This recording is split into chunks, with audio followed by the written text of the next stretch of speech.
திருவிழா மாதிரி கொண்டாடக்கூடிய விநாயகர் சதுர்த்தி வந்துடுச்சு.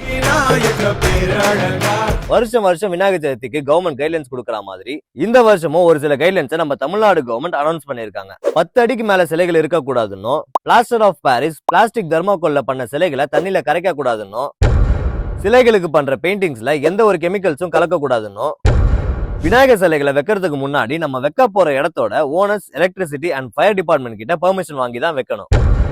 விநாயகர் சிலையை ஸ்கூல், காலேஜ், ஹாஸ்பிட்டல் கிட்ட வைக்க கூடாதுன்னு சொல்லியிருக்காங்க. ஃபங்க்ஷன் நடக்கிற இடத்துல எந்த ஒரு பேனரும் கட்சி கொடியும் இருக்கக்கூடாதுன்னு, சிலைகள் வைக்கிற இடத்துலயும் அதை கொண்டு போற டைம்லயும் பட்டாசுகளை வெடிக்க கூடாதுன்னு சொல்லியிருக்காங்க.